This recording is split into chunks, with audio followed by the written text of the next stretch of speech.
I'm not. Not the last one. We'll wait for Tim. We're now live. We're now live. All right, it's 5 o'clock. We'll call this meeting to order. First things first is approval of the agenda. Welcome, Tim. The agenda for the special council meeting of March 2nd, 2026 be approved as presented. Can I have a mover and seconder? Deputy Mayor Ray Young, Councillor Tracy Young, all in favor? Carried, thank you. Any declaration of interest from council? No, seeing none. So we have a public meeting today, and the motion is that the supplementary public meeting regarding OPA 2025-01 and ZBA 2025-02 for the property 0 Thomas Street, Prescott be opened. Can I have a mover and seconder? Councillor Burton, Councillor Campbell, all in favor? Carried. Sorry, do we have Councillor McConnell online? No, okay. No regrets? Slate, okay. So we have our municipal planner, Tim Fisher, here, and he's going to speak to the report. You get ready? 2 seconds, you got it.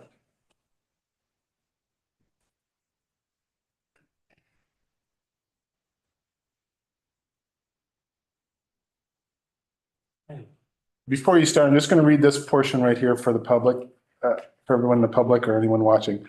This portion of the meeting allows the public to provide comments or concerns regarding the proposal. After Tim, the public will not have the opportunity to provide comments once the public portion of the meeting is closed. Residents must state their name and address, and will have no more than 5 minutes to provide comments, and we will provide a warning when your time is almost up. We did this before. If there is a collective group providing comments, we ask that a representative speak on behalf of all residents. Please direct all comments to the chair. Your comments will be addressed once the public portion is closed. Okay? Tim? Thank you.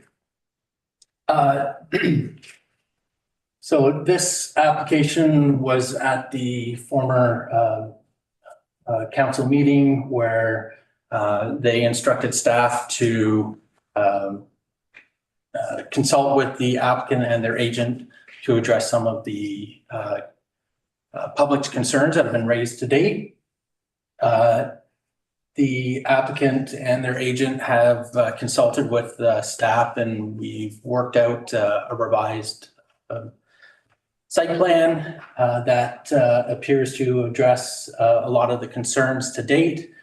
I don't have the notes in front of me, but I'll look up at the screen here.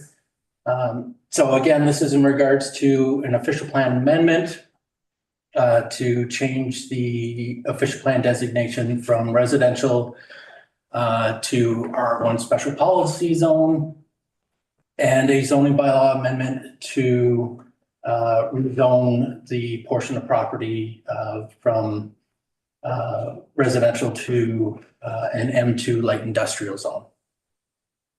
So if we go through some of the concerns that have been raised to date, we can see there was some concerns in regards to the loss of trees and the visual buffering of the industrial uses, that they also assist in reducing the noise and privacy. The applicant has actually increased the landscape buffer area to approximately 25 feet. And that would increase the landscape buffering to keep some of the existing trees that are there. One of the things that they've been asking, or we asked them to do, is to keep as much as the existing natural vegetation as possible. They did mention that there are some dead and diseased trees within that area, which they would like to go in and remove. And because doing that, it will thin out the area, they would like to introduce some coniferous trees, which will provide natural buffering throughout the seasons. So those would be like evergreen spruces, that sort of thing, just a couple of mixture of different types. The plan also provides a 2.4 meter high privacy fence, which is roughly 8 feet in height our standard is 6 feet. So they're going to be proposing an 8-foot high fence that would give the residential properties more privacy from viewing, plus also help from sound when they're using the backyard space. Parking is actually limited in that area as well. We've asked them to remove the existing parking that they were showing on their first plan, and that they can actually locate that parking elsewhere on the property outside of this specific spot. See. How can we ensure the building will be located as proposed? One of the things that we can do is create a site-specific zone, and that's one thing that the agent is okay to go along with. With that site-specific zone, we would narrow them down to the specific setbacks within reason to what they're actually proposing within that specific area of land. So that would be for the landscape open space, increased setbacks. That would be also showing the setbacks to the existing or to the proposed buildings from the lot lines. And what else there? Oh, and to restrict, thanks. And to restrict loading spaces and parking spaces within the area between the residential properties and the proposed addition. So what about the noise generated when the doors or windows are open, and how can we ensure that openings aren't going to be located within the southern wall of the addition? Again, we can throw in a condition here in the site-specific zone that limits where openings could be located. Now, of course, they are proposing that emergency exits would be required under the Ontario Building Code and other applicable law. So there will be some doorways, however, they would be alarmed and they wouldn't be open at all times. There's some questions in regards to impacts to residential properties for external lights. So we talked to the applicant in regards to that, and they mentioned that lighting can be located where those emergency exits are. They could be specific lighting that only directs downwards, shouldn't project out. Some other options that they were looking at is motion activated, so that when the doors are open or during an emergency, or if somebody happens to go by that back portion, the lights would just come on and again turn off after a short period of time. Through the site plan process, we would be asking them for a photometric plan, which will address the lighting and the possible spillage onto neighboring properties. See. Impacts on sound, noise and vibration study will be required as part of the site plan application process. It's premature right now to ask them for a noise and vibration study, only because they're unsure what mechanical units and such that they would be using, either rooftop HVAC systems or any exhaust protrusions out of the walls, that sort of thing. So the sound and impact assessment will address that, plus also the machinery inside. So if the walls have to be insulated in such a way to reduce sound to the outside, that would be one thing. Any rooftop ventilation or any external mechanical devices that actually create sound. The report would give some mitigation measures of where they should be located or what types of shielding should be required. And they also may look at other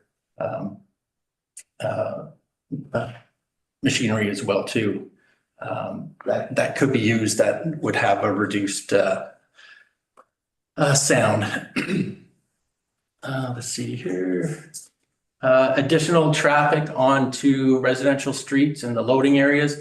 Again, no new loading areas are being proposed within this addition area. The existing loading areas off of Walker Street and the principal one, which is off of Susan Street, are going to be maintained.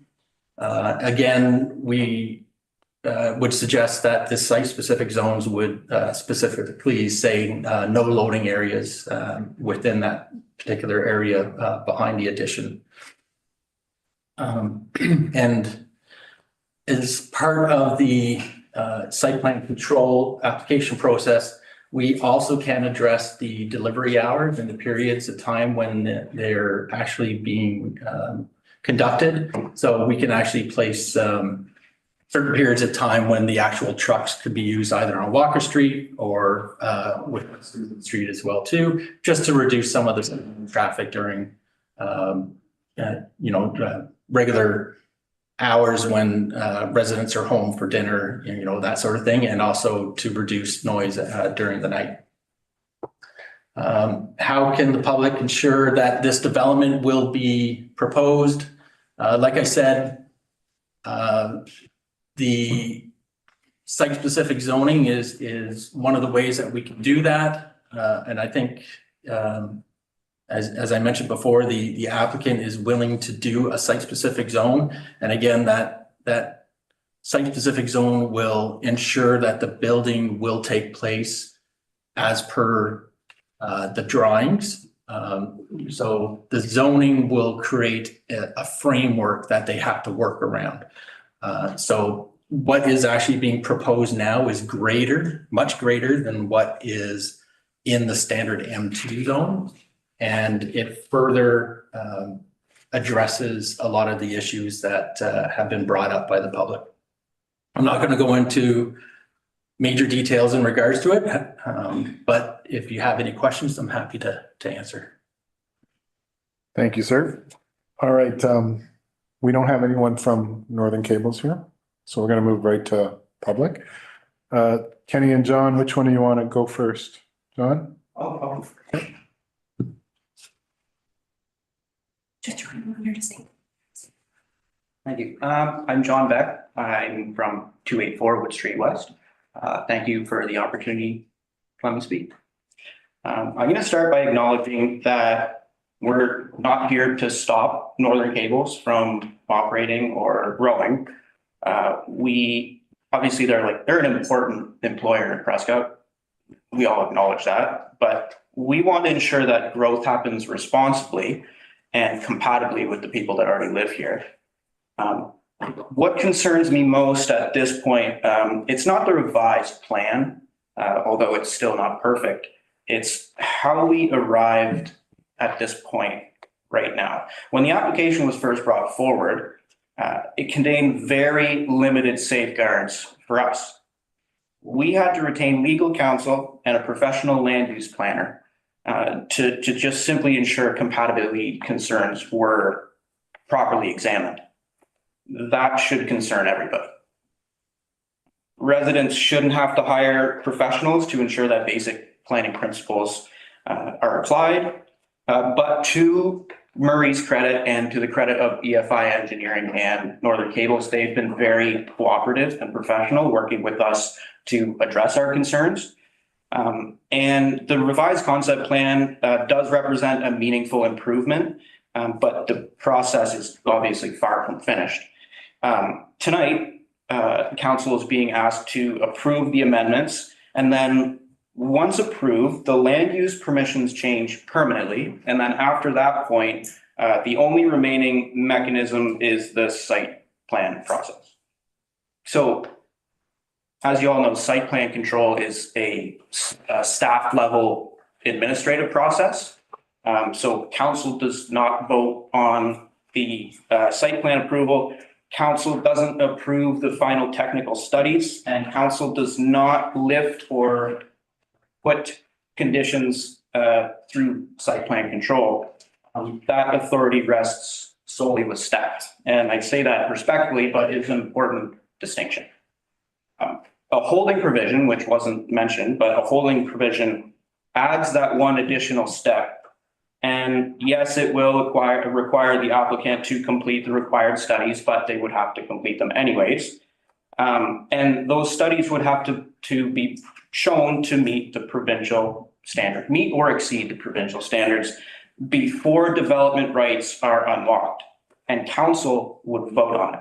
So you guys would get it all in front of you and then vote to lift the holding provision to give them permission to continue with their development. So that means that you all would retain the final authority. Staff did note that the holding provision is not required, but I would just simply ask, what is the downside to this safeguard? We're talking about rezoning residential land to light industrial, where immediately next door there are existing houses. The holding provision, in my opinion, is not punitive. It is absolutely prudent. Without it, council is relying entirely on administrative review, but with it, council ensures compatibility is demonstrated, not assumed. This is about sequencing and accountability. We're not asking council to deny the application. We are not asking council to block economic development. We are asking for one reasonable safeguard in a situation where residents were initially overlooked. In the past, zoning has been approved and council later realized its ability to influence the outcome was limited. This is a way to avoid that happening again. The revised plan is an improvement, but improvements must be secured through enforceable mechanisms. The holding provision accomplishes that. And if Northern Cables intends to comply fully with all of the required studies and provincial standards, then the holding symbol wouldn't really be an obstacle. It just ensures that compatibility is proven to you guys through evidence. Council's role isn't just to facilitate development. It is to protect the public interest, including the families that live here already. If we measure success only in tax dollars and square footage, and not in the neighborhood's livability, being quiet, being safe, then I think we are missing the whole point of municipal government. We have shown a willingness to compromise on some things and cooperate, and we acknowledge there are improvements. We are just asking for one reasonable safeguard, not just for us, but for you as well, because it preserves council's oversight in a decision of this magnitude, while we work together on a plan that works for everyone. So no, I am not asking anyone to choose between industry or residents. I'm asking you all to show that Prescott can protect both. Economic development should strengthen a community, not quietly erode the quality of life next door. I just ask that you approach this decision with the same level of care that you would expect if it was next door to your families. Thank you. Thank you.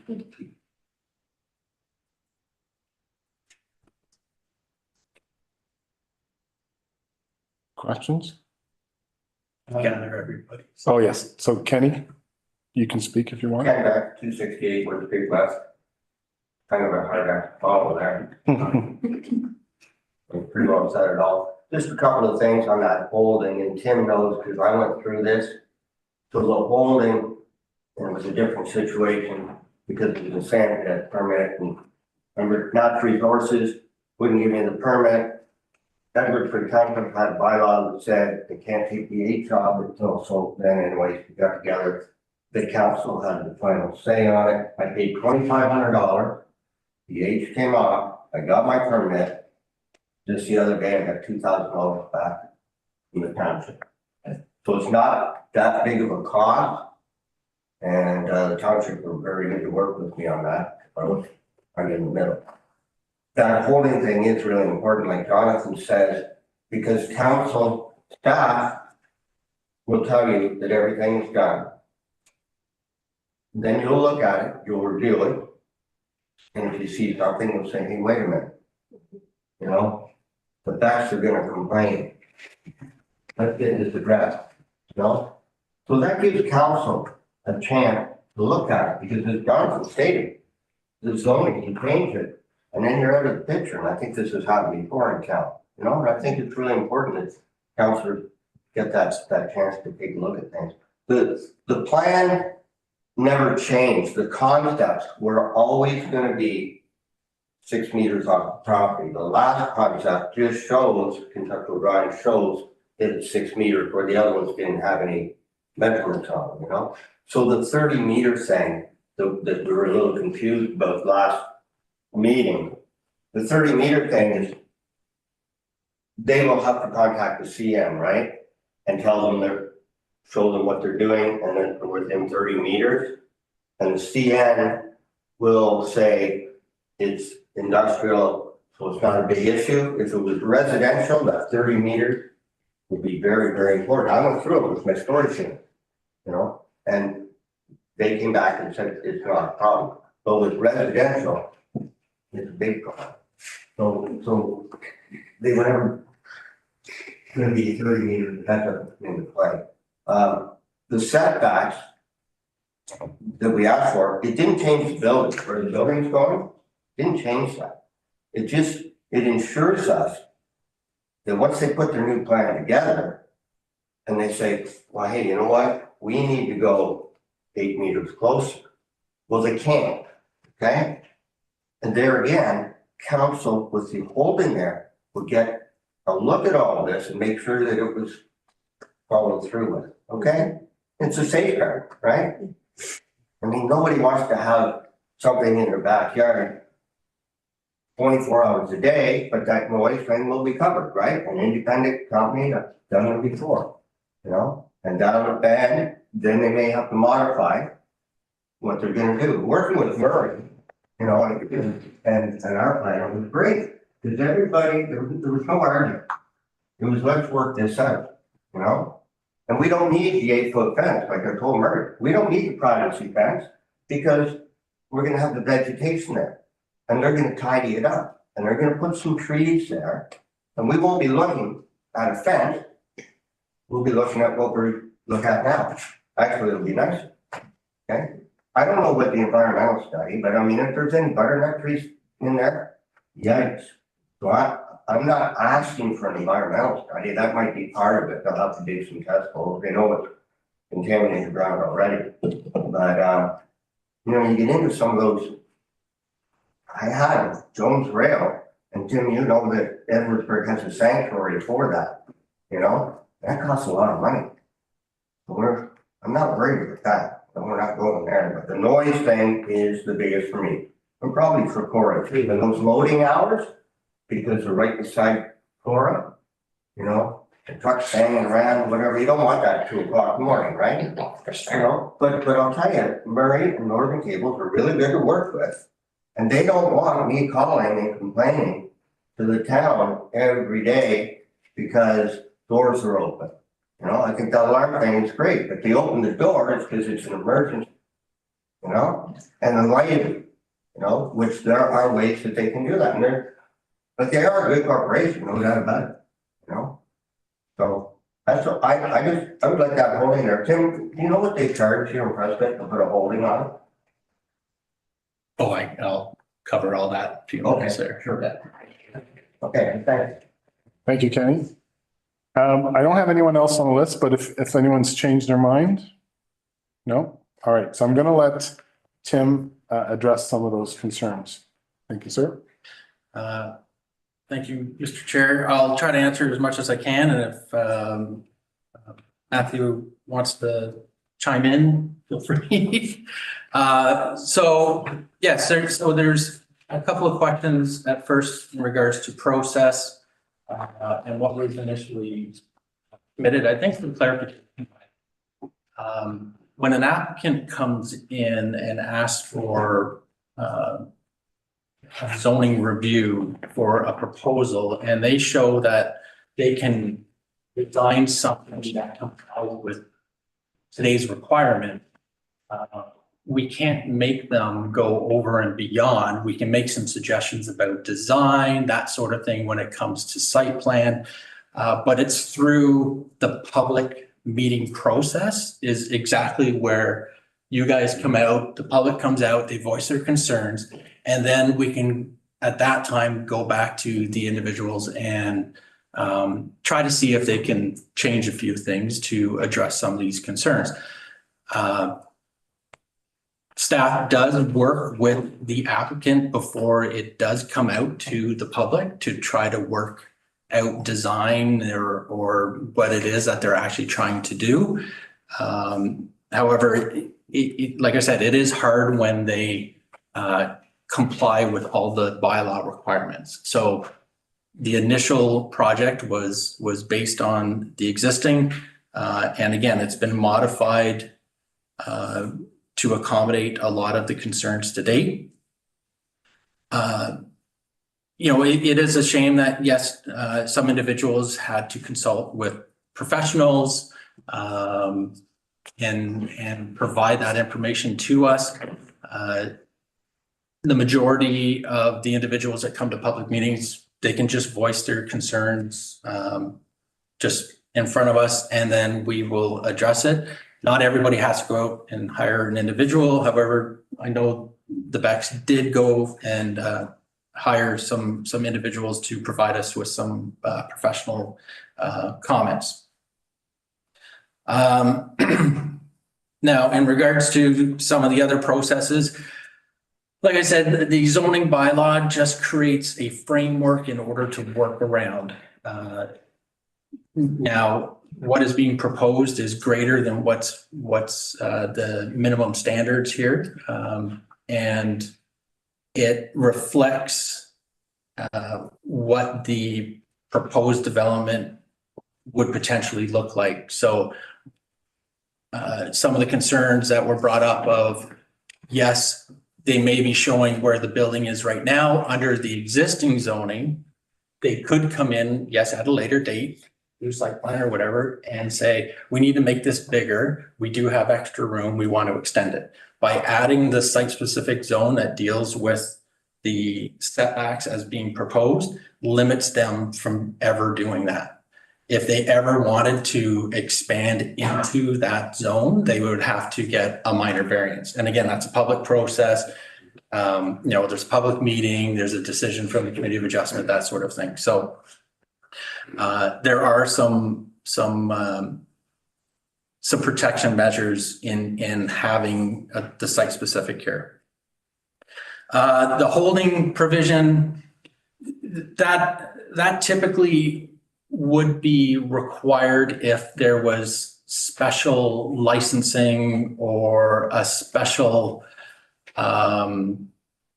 requirements that would have to be done prior to somebody wanting to develop the site. So in some cases, yes, there's ministry approval that would be required, or we know that there's a provision in the official plan or an outside agency says that a specific study has to be required. We can place a holding zone on a property through the zoning bylaw process here and specifically say that they would have to satisfy these certain studies or reports through the site plan process.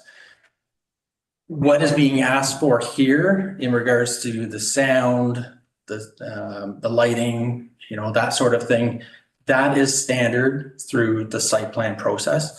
I do understand the Beck's concerns. However, it's staff's responsibility to ensure that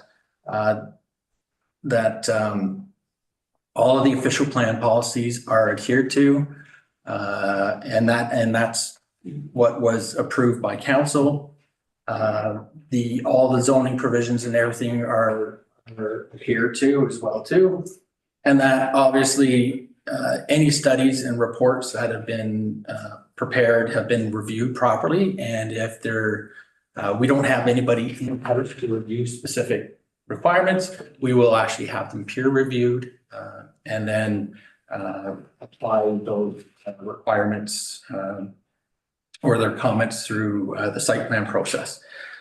And Ken did mention it as well too, during that process when we deal with the like a peer review or outside comments coming in from agencies. Sometimes the plans have to change very slightly in order to address a lot of the concerns here that they might have. And that might be just for sound or whatever specific requirements for the actual building itself.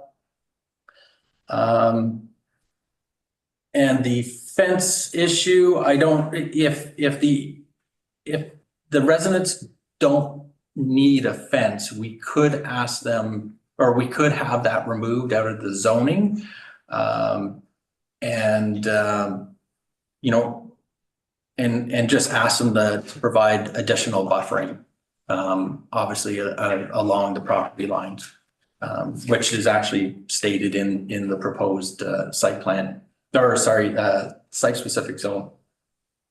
So in my view, I don't think a holding provision is appropriate in this case. However, it is up to council when this comes back in front of council for a decision that if they want to place a holding provision, you can, but you have to be very specific as to why the holding provision is being placed so that they have to comply with it. It doesn't require, so when a holding provision is. Great. So when a. Counselor, you're not muted. I'm sorry, I realize that. So when a holding provision is provided, just to deal real quickly on this, it comes back to council just to have it lifted. However, when it comes back, it's not under review. It's to ensure that those studies have been completed. So it's not a chance for council to review and comment and ensure that everything is done. It's staff advising council that the studies were completed and they've been approved and that the holding civil can now be lifted. So I think the mechanism that we have here doing the site specific and dealing with all these things and increased setbacks, that should address a lot of the public's concerns and should put council's mind at ease that what is being proposed is virtually what is going to be developed through the site plan process. And then it would be obviously up to council to address the holding if they feel so, if it's required. Okay. All right. Thank you, Tim. So I'm going to let council, if they have any questions of our planner, not the public. So if you have a question or comment, it goes to Tim. So does anyone have a question or comment for that? Councillor Campbell? For you, Mayor Shankar. Tim, what's the downside of having a holding division? What does it? Through Mr. Chair, a holding provision, there's no major downside to it. It's just an added approval process, and it obviously will create maybe a little bit of a time delay. In some cases, it would be cost. I don't think that would be an issue here. It may just be time. But if council, again, feels that it is required, we can address that. So, yeah. Paula? Question number two. Through all the negotiations, it looks great, all these negotiations that have happened with the applicant and the neighbors, et cetera. Did they ever agree on the holding provision in their discussions? Both parties. Yeah, so I can tell you that the applicant hasn't specifically said that they are willing to do the holding, but if a holding is placed, they will address it if it was. Okay, thank you. Any further questions? Councillor Young and then Councillor McConnell. Thank you, Mayor Shankar. Tim, what is the fee to the applicant? Remove the I provision. don't know the fee. There is no fee to place it. So in order to place it, we can deal with that through the zoning bylaw process. It's lifted, I believe it's about 2,000. I guess 1,500. 1,500, yeah. So the cost is nominal, but like I said, it's usually the time that it tends to be the concern. However, like I said, if council wants to add it, the applicant said that they will address it if it's applied. Sorry, just to clarify, the applicant applies to the town itself to have it lifted. Yes, it's an official application that they would have to. Thank you. apply for. Yeah. Councillor McConnell. Thank you. Excuse me. Thank you, Mayor Shankar. And I'd like to apologize for that earlier outburst there where dog sitting and 2 Yorkies just went flying out the door past me. Anyway, Tim has said address, and the holding has been brought up several times, but I am unclear as to what the time frame is on this holding thing that we could possibly put on. How does that affect the construction? How does it affect the timeline of the building? Apparently dollar wise, it's no effect because it's a minimum amount of money, and I guess they can get it back according to Kenny anyway. He did. So how does it affect the timeline of the whole development? Through you, Mr. Chair. So a holding provision is not a typical application where you have to do the full notification, that sort of thing. What we would be doing is an application would come in, we do a technical circulation. So it's typically about 10 days to get comments and everything from internal, external departments. And then after that, we try to get it on the next council agenda. And then you might be looking between a month to 2 months. And then obviously there's a 20-day, I believe a 20-day appeal period after that as well. So in other words, it could be between a month to 2 months, depending on when the meetings fall and when everything comes into place. So if I may, we're not talking a huge time frame here, and given the time of year that we are now and the fact that this is in a planning stage, I don't think it's a real detriment to development.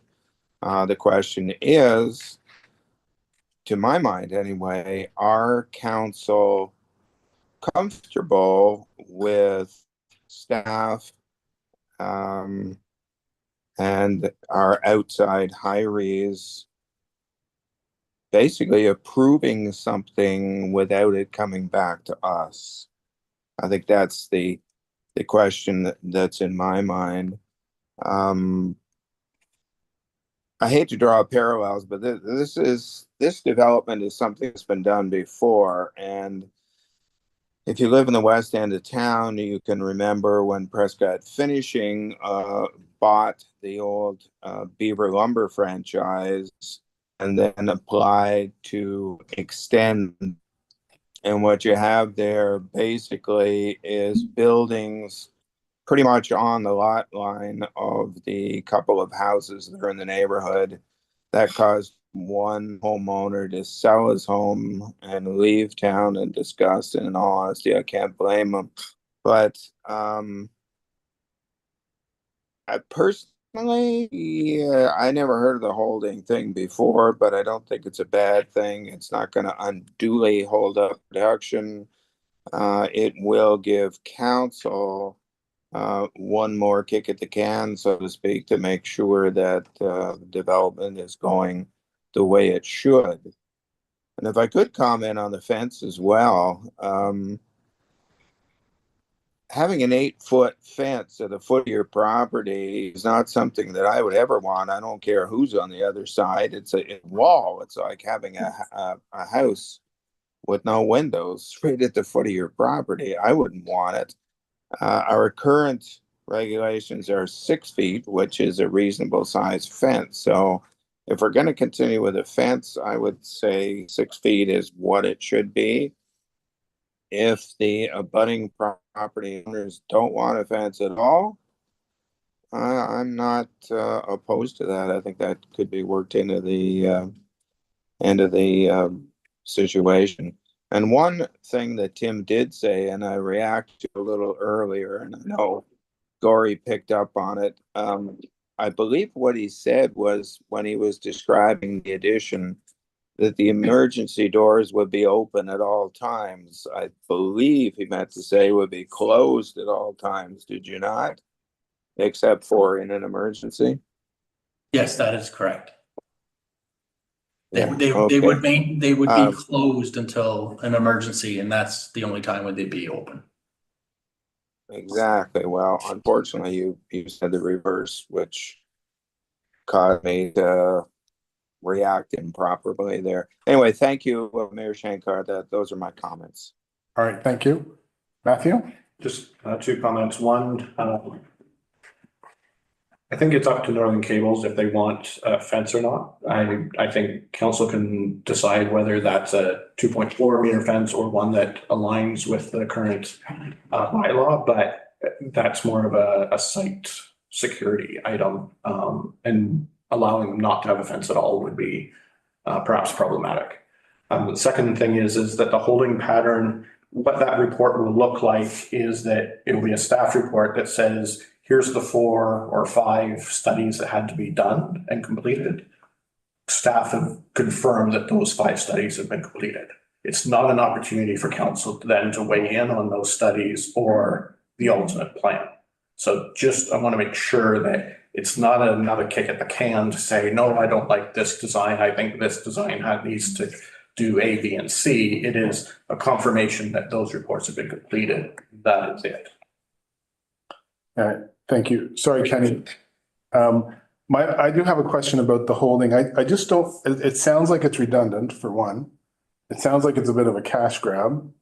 Like I know $1,500 is not a big amount to Northern Cables, but it might be a big amount to someone who's, the next person that's just putting a deck on has to put a holding. I'm just spitballing, but you know what I mean? Like, it just seems like I know it happened to you in Edwardsburg, but that doesn't mean we have to do that for every project coming through, especially when a lot of us here, Councillor McConnell said so himself, who's been the longest standing member, that he hasn't heard of a holding before.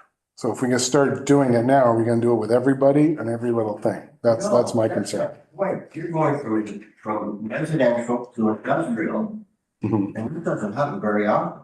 So you know what? Maybe council will make sure that all those studies are done. I know, but sir, I know, Kenny, we're not supposed to have this discussion back and forth. Okay, we can talk afterwards. So, but having said that, site plan is run by staff, but it's run by planners. So they're going to make sure, they're not going to let anyone get by without doing their studies. So just having, I'm 100% sure. I saw the list of studies that the hotel had to go through. And it was quite a lot. So same idea there. If he's answering to that, he's got his license on the line. And he's got to do his due diligence. He's not going to do any favors for anybody. But if the study's not done, it's not going to pass. Okay? So having said that, we're just going to move this to the next meeting? So you can actually. Oh, sorry, I'm looking at the wrong person. Sorry, Kelly. Just for council's knowledge, there is a report that is the repeat of this report, as council is aware. There is the recommendation to accept the zoning and the official plan amendment. However, the bylaws themselves for the official ratification are not included tonight. They are to be included on March 16th, so that if there was consideration for other things that needed to be included in those bylaws, that we had time in order to absorb any of the comments from this evening and present them to you on March 16th. So there is a report with a recommendation to accept the zoning and official plan amendment on the regular council agenda, which will immediately precede this public meeting. However, as I said, the bylaws are not for consideration tonight. They'll be brought back to the 16th. Okay. Everyone. All right, so we have the last motion is that's supplementary public meeting regarding OPA 2025-01 and ZBA 2025-02 for the property known as 0 Thomas Street be closed. Mover and seconder for that.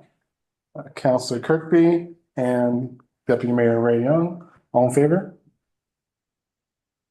Carried, thank you. Last is the adjournment, that the public meeting be adjourned at 5:47 PM. Moved by Councillor Kirkby, seconded by Councillor Burton, all in favor? Carried, thank you, everyone. So we'll start our other meeting at 6.